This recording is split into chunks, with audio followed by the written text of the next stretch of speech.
Hi folks, it's Dr. Rowe here. Let me just set the camera up so you can see me. I hope you can hear me okay and it's clear enough. I'm not on a Wi-Fi or anything, so my hope is the 4G is going to give you a fairly clear picture. Got the sun coming in as well, so I've got my shades on.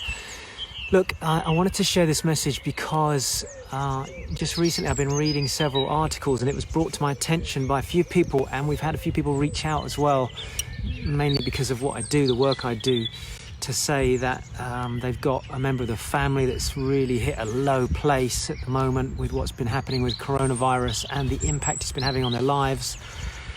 But also some of the articles and the things that I've been reading suggest that the police have been on a high alert in certain parts of the country, I think globally as well, where high levels of suicide or attempted suicide, deeper levels of depression, happiness levels lowering, people going into some pretty dark places as a result of what's been happening, added to which there's a lot of conspiratorial information that's pervading the whole internet at the moment, and I think it's creating a lot of confusion. So this is quite a personal message, really. I don't know how many of you that watch these videos know much about the background that I have, but my original PhD, my doctorate, was not in psychology or in medicine or anything like that. It was actually in civil engineering, and my PhD was actually in ground engineering. So it was re-engineering the foundations of buildings, stopping buildings collapsing, stopping tunnels collapse. 9/11, for example, the Twin Towers, the basement there was many levels deep, and when you rebuild something like that, you need a lot of the foundations to be right. So for many years, I used to talk about the transition I went through from civil engineering, foundation engineering, into human re-engineering. At the age of 20, I was studying hypnosis, human psychology, as a pastime, as a passion, without me realizing actually that was really my course for my life.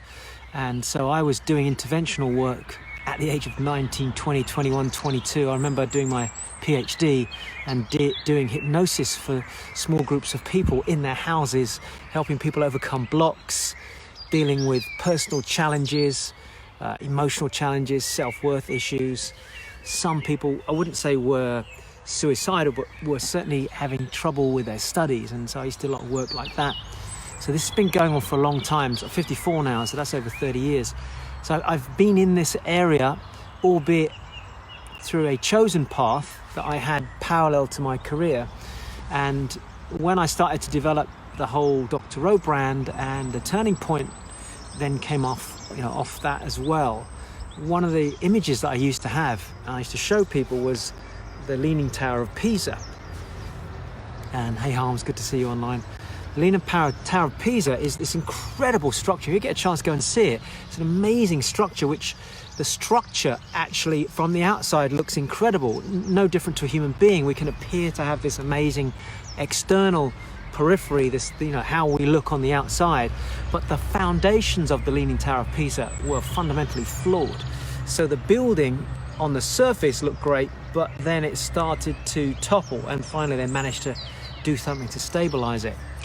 And I used to show this, and if I can find it, I might put it back onto Facebook, but I used to show this image of a block of flats that was built in China, and after 13 months, collapsed.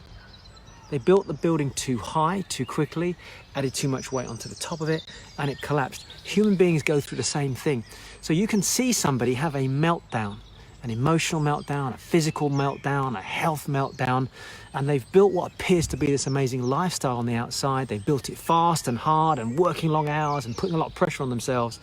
And that nearly always puts the load down onto the core of who they are. So as human beings, we have a core set of the foundational layers that sit underneath the building. So if my phone case here represents the building, underneath it you have these layers, right? These layers. And each one of these layers, if they are strong enough, you can build the building tall, and no matter how much load it puts on the foundations, it will stay stable. I don't know if this is making any sense. Hopefully it is. And by the way, if you're watching this and you've got friends that are having a really wobbly time at the moment, please share this video, because I used to go through a whole section on this on paid events that people would come to, and I'd actually explain this. I'm just trying to condense it down into a short video for you. Now watch. Imagine this thing here with a ring on it. Imagine that is a weak area of the foundation. So when the building starts to put pressure on the ground, in other words, if you build a building tall, you build a business, you have a big mortgage, and you have a high lifestyle, and you try and get a bigger build, and you have more kids, or whatever, and that puts a lot of pressure down. If these first two levels of the foundation here start to crumble, if that layer there is very weak and it just gives in, what can happen is that the building can start to do this, and then off it goes and it topples. I don't know if this is making any sense. Maybe you can give me a thumbs up if you're able to do that from your phone or whatever. If somebody's watching could do that. It just helps me understand that you understand what I'm talking about. So as human beings, typically what happens is if our foundational elements are not strong and we try and build this external world and we build it big, and the pressure from the external world comes down and we have not got these foundations solid. In other words, the load comes down but it doesn't affect this at all, it can stay strong. If that foundation actually just does that, it can collapse, then you're in trouble. Thanks, it makes sense. I can see a message coming from Harms there. So picture a scene.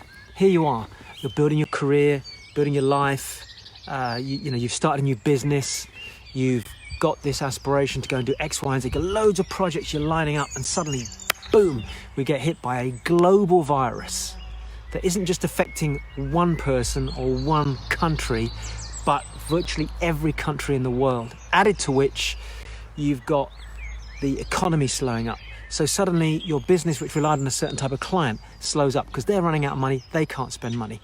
Or the bank that's lending you money to do your business suddenly stops lending you money.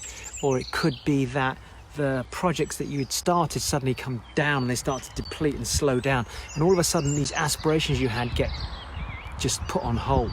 Added to which your children maybe can't go to school. Maybe there's no income coming into the household at the moment.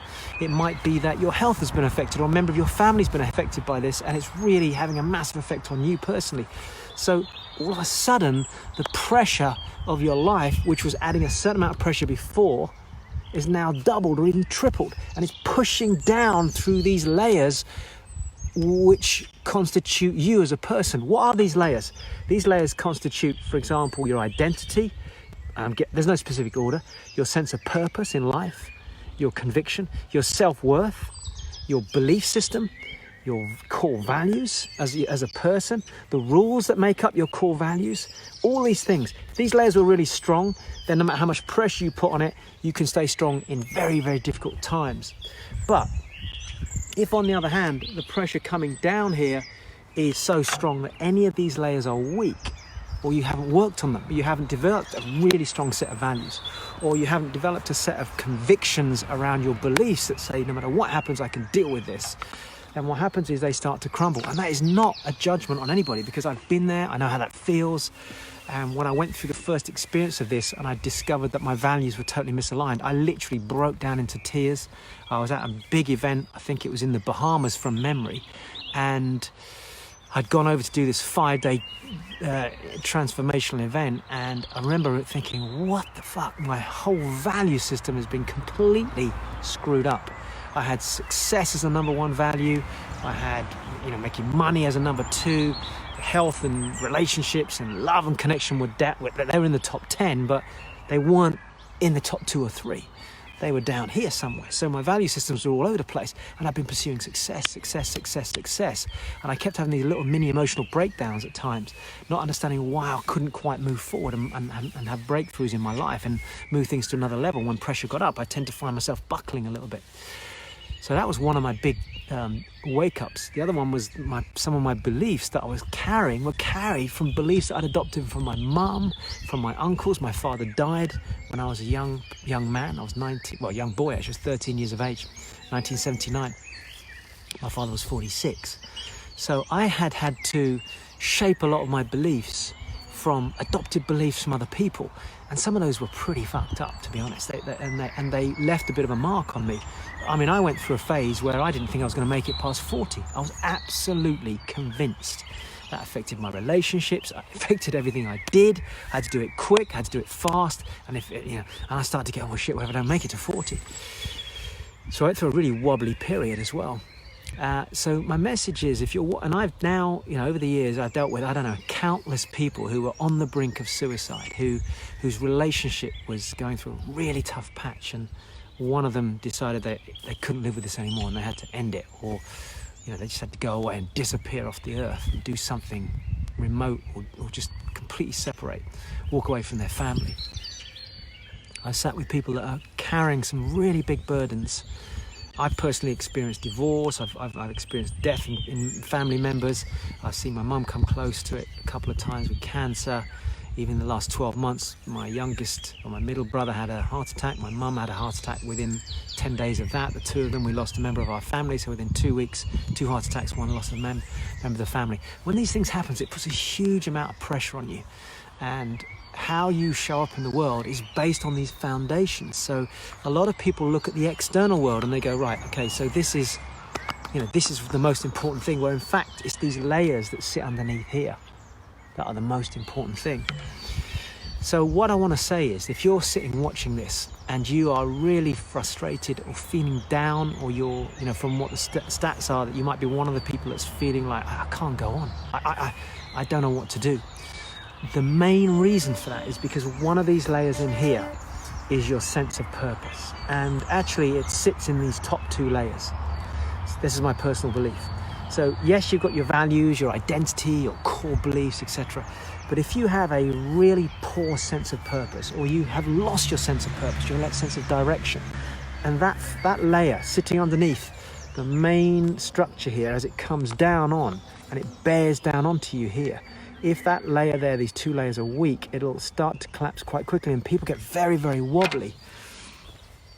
And what I mean by that is, when you have a sudden sense that you're losing your job, or the company has said, we're doing cuts, we're going to put you on furlough at the moment, but we're not sure if we can take you back, or you're in a business that maybe that business isn't going to exist. I mean, I'm in the speaking world, as you know. One of the things I do is personal development. We had lined up communicating with impact training. Some of you may be watching this, you were booked on to come on to that. That is still happening, but it's going to be probably September, October. We don't know yet when. We're just waiting to see what happens in the next month and a half. We'll go back to the people that have booked on and we'll let them know, look, these are your options. Come join us a few months down the line. But from my perspective, this industry is changing. The property world, the education business is going to change without a shadow of a doubt. It is going to have a completely different look and feel, how it's going to be delivered, I believe. I think there'll be a massive desire for it, but how people come and attend it and want to invest in it will change. So I think from my perspective, the field has completely stopped. Does that worry me? It doesn't worry me. What concerns me is how the shape of it's going to be, but I'm already making provision for that, and I think it gives us an opportunity to change and transform our vision. I think that's the message I want to get across. Wherever you thought your purpose was before, if you're feeling like, fuck, where am I going? Which direction am I going in? I don't even know if what I was doing was the right thing anymore. Shit. And you're feeling a sense of a void.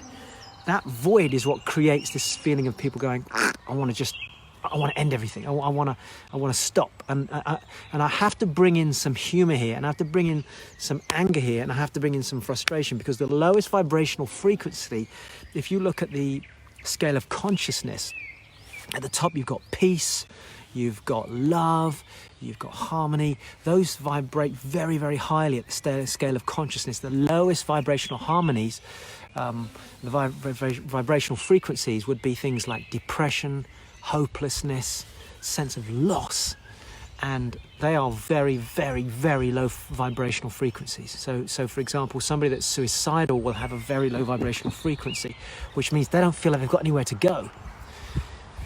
Often what I'll do with somebody like that when I'm working with them in that state is, apart from obviously trying to get a sense of where they're at, is I will play a little bit to find out what is going to get them to vibrate at a different frequency. So for example, I'll say something to piss them off, because what we've discovered over the years, and Dr. David Hawkins discovered this through a lot of his work, he's done some incredible work, Dr. Hawkins, is that anger vibrates at a higher frequency than hopelessness, depression, and suicidal tendencies.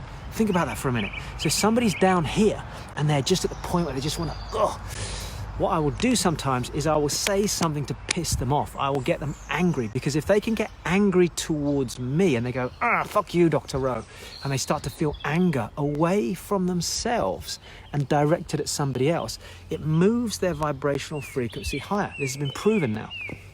Think about it for a minute. The difference between self-harming and feeling depressive and wanting to hurt themselves versus, I want to hit you, you bald-headed Sri Lankan guy with a pair of glasses on. Then it shows me, when I'm working with them, that they've shifted their frequency to a higher level, and now they're directing that away from themselves to somebody else. At least I've got them away from that state. That's not enough though, because even doing that, yes, it can get them pissed off and it gets them away from that place of wanting to do something crazy to themselves. Now I need to direct that. So I'll say, okay, that anger there, why are you feeling angry? I'm feeling angry because of this. Why?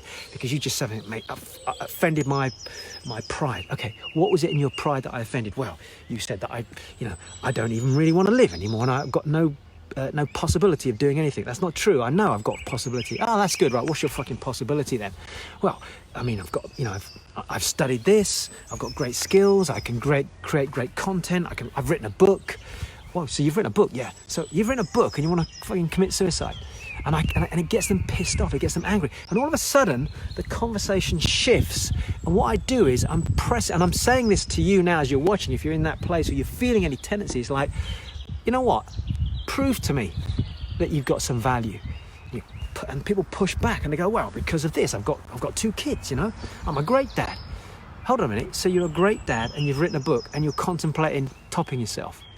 Yeah, well, why? Because the finances are in a really bad place. I'm not sure how I can look after my kids. Well, hold on a minute. Okay, that isn't a reason to end your life. That's just simply a function of the structure of your life. And people go, the fuck do you mean by that? Let's come back to this. Remember, this is the foundations. This is the structure. Right, the structure has different elements to it. So the structure of your life, one column of the structure of your life is your financial world. Okay?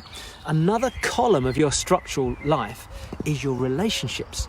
Another column of your structural life is your self. So it's how you look after your inner self as well, but also your external self. Another structure of your life is, for example, your body. So this is how you look after your body, you look after your health, etc. And people go, so when I'm working with somebody who's in a tough place, they go, whoa, okay. So I say, do you understand the difference?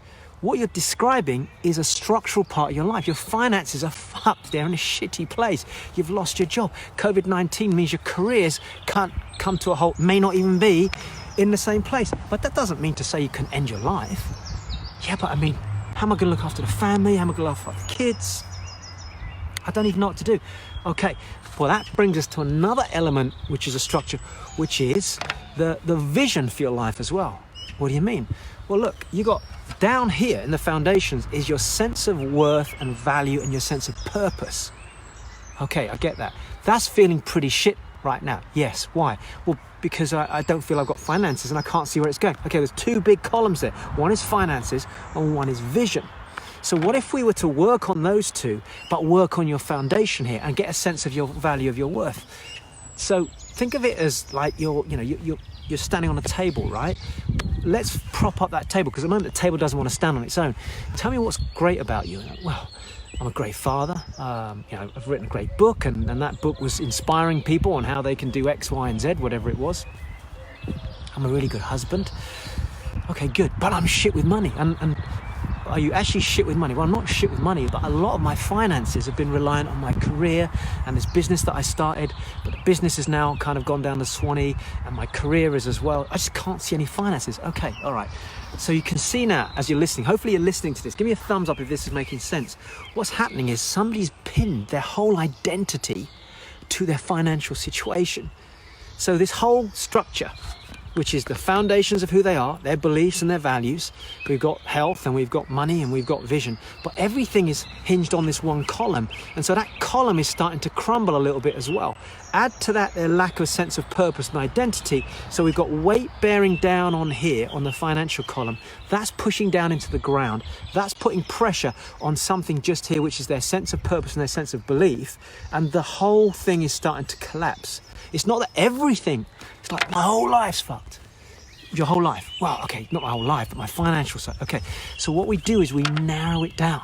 And now we can start to put some practical elements into building that column here and building these foundational levels. Now, I don't know if this is making sense. I'm getting into a mini seminar here whilst I'm sat in the garden.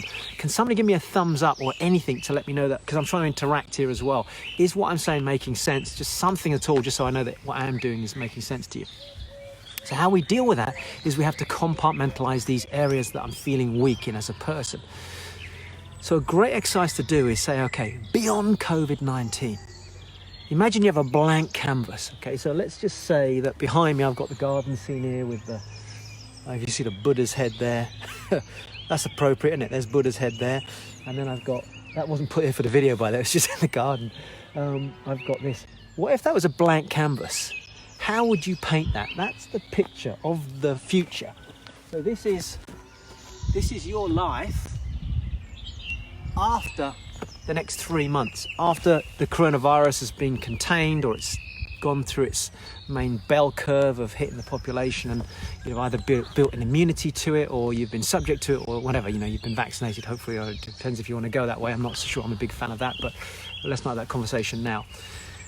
You've got to repaint the picture. People go, so when somebody's in that place, by repainting the picture, we're changing the vibrational frequency. Now, vision is a much higher frequency than down here in depression. So what happens is we now paint the picture of how it's going to look. And you go, well, I'd like my business to be thriving. What, the same business? Actually, no, the look of my business will be different. Now I've realized with COVID-19 and coronavirus that the kind of clients and the business I'm going to have is going to be slightly more online, slightly more coaching, and I'll have a different type of product range. Okay, great. So let's describe that product range, and they start working through that. And then they go, right, okay, actually, yeah. So what we're doing is we're painting, maybe that's the picture of the tree, right? That's the tree there. Slightly different look and feel. So let's talk about your beliefs about the world and about money and about finances. Let's talk about that. Well, previously I believed this. Okay, so let's change those beliefs. What could be a new set of beliefs? Well, number one, I would have more contingency next time. I had no safety net. I didn't have any money in the bank. Literally, I can't even last a month and a half. Great. Okay, so what if, as we come through COVID-19, we'll look at your career, and if I was coaching, this is what we'd do. We'd separate, go, right, let's go back to your career. If there's no job in that particular company, who could you work for? And then we'd start looking at different options. Could you go and do contract work? Actually, yeah, I could get some work as a consultant. Great. So that's another form of income. What if we built that back up again? And now what we do is we make a financial plan, and this is where you have to look at money management. And by the way, in the book Turning Point, if you haven't read the Turning Point book, and again, share this with as many people as you can, because they may not have a plan financially, go and read the chapter in the Turning Point, which looks at financial management, because there it takes account of a provision where you put money aside such that you can survive 2 or 3 months during a difficult period like this, or even longer. Okay, so let's put that plan into place. All of a sudden, there's a lifting of the energy. There's an aspirational side to the conversation as opposed to a depressive side to the conversation. So what have we just done there? We've worked on a change in the vision. We've worked on a change in the financial plan for the future in terms of how would you manage your finances differently. We've looked at a strategy for a new way the career could evolve, and the business that you were started that you felt hopeless about, but now you're going, hold on a minute, actually it could have a different look and feel to it, different type of business, different type of client. Now we can run that as well differently. The person's lifted, they're feeling a bit more energy, they're moving differently. They're like, okay, yes, I can do this differently. I've got a different vision now. Good. And then we redefine the purpose in life. Maybe your life has a different purpose to it now. Maybe you want to do more charity work. Maybe you want to be able to give beyond yourself. In fact, during this period, for the next month or two, we have an organic farm literally opposite our house on the other side to where we're living here in the garden, you can see. But so if I just show you here, this is the garden, right? If I won't spin you around, but basically beyond the house there, which is a building site at the moment, we have a beautiful farm, and it's basically a community farm, so it's not, it's run through the community. It's like a non-for-profit type organisation, and there's a lot of elderly people who desperately need deliveries, and they can't manage the delivery. So we went over there the other day, and my fiance said, can we deliver something? Can we do something to help? We can take the kids in the car, we can do the drop-off. It means the kids are part of that. So I think in a time of when you're feeling really shitty, it's so powerful to do something for someone unconditionally without expecting anything back. And when you give from that place of unconditional love, that moves your vibrational frequency into the top 3 categories, the top 3 highest vibrational frequencies there are in the world globally, of which one is peace, one is joy, one is love. Think about those 3 things. And if you're able to give beyond yourself, you'll resonate in that frequency. That will naturally bring this low frequency up. So giving beyond yourself is really powerful as well. I think I'm going to stop there because the kids want to come and play in the garden, I think, before the sun goes down, which, by the way, is happening somewhere behind the trees just over there. So look, give me a yes or a thumbs up if this is in some way, shape or form helped. I just felt compelled to do this earlier on today, and I wanted to do it from a point of view of not just a message, but giving you some practical tools as well. If there's anyone that you know that may be in this place, just share this with them. And please, if you're watching this, without darkness, there wouldn't be light, and without light, there wouldn't be darkness, meaning that even in the darkest moment, there is always a possibility of light. There will be something out there. You know, you can't have, it's yin and yang. You have to have the contrast of light with dark. And you, as a human being, do not deserve to only focus on the shitty things in life. You also deserve to focus on the most amazing things in life that you have. And what I want to say to you is that every single morning, if you're in a really dark place right now, is wake up. And the way to shine light on yourself is to be grateful. Be grateful that you have the ability to breathe. Some people struggle even to do that right now. They're literally on respiratory devices. But be grateful for the fact that you have a heart that beats, that has the ability to give beyond yourself. Be grateful that you have a mind that even has the ability to focus on something negative, because it also means it has the ability to focus on something incredibly positive. It has the ability to look beyond itself and to be inspired by the world around you. You have a gift. You were given that gift to get into this earth and to be able to live and breathe and talk to people. You had to beat back, I don't know how many million sperm fighting like this. And you managed to win that race. You said, get away. And you won that race. And you then formed this embryo that became a baby. And you came out into this world. So whatever you're feeling, you've learnt that. That feeling of depression you've learnt from a set of circumstances that have been put upon you. And maybe you didn't have the tools. Maybe you didn't have the resourcefulness. Maybe you didn't have the emotional development because of what had happened in your life to such a point that when the pressure came on, you didn't know how to deal with that. But that doesn't mean you're a bad person. And it certainly doesn't mean that you have the right to end it right now, because you have a gift. And who's to say that you may not, in a year or 2 or 3 or 5 years, or even in 5 days' time, not change someone else's life? Do something, say something, a gesture that gives another human being the opportunity to turn their life around, or to give them a glimmer of light. Or maybe you carry a candle to another human being and your candle's flickering a little bit, but you use that to light another person's candle. And in doing that, they get their candle lit, and then they do the same thing, and suddenly a whole room is lit up, because a candle literally loses nothing when it's used to light another. So you have that opportunity right now to do that. So it doesn't matter how dark it might seem for you. If your candling is flickering, just allow this video to be a shield around you to stop any external wind blowing. And if anybody's watching this right now and you know someone that's in that position, go to them and just share openly with them how amazing they are, because every single human being needs to be aware of that. And we're in a time of need right now.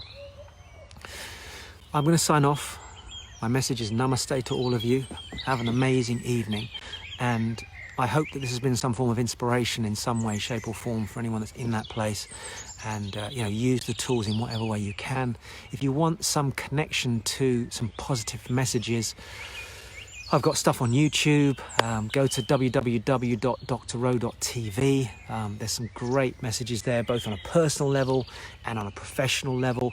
If you want some messages of inspiration on a weekly basis, go and listen to our podcast. Myself and Harminder Tour, who's an amazing young man as well, has been instrumental in helping us develop that. So go listen to those. They're free, these podcasts, and we're doing a lot of up and coming interviews with some inspirational people. If you have the ability to do it, go and join us on Growth Tribes. Growth Tribes is a community of people that hang out together. I've got some hypnosis audio programs in there, some guided visualizations, some videos that will take you on a journey to connect with your ancestors and inspire you and elevate you to a whole completely different place through a hypnotic process as well, which I created some years ago and has helped transform a lot of lives as well. And you get access to that through www.growthtribes.com. So look, hopefully it's been of use. Sarah, thank you for that message. Look, anyone listening to this right now, if you can share this, I just want to make sure that if there's anyone hanging on by a thread, if we can just give them something, it gives them some inspiration as well. It's Dr. Rose signing out. Just going to enjoy the next hour of sunlight with my kids before it sets. Namaste.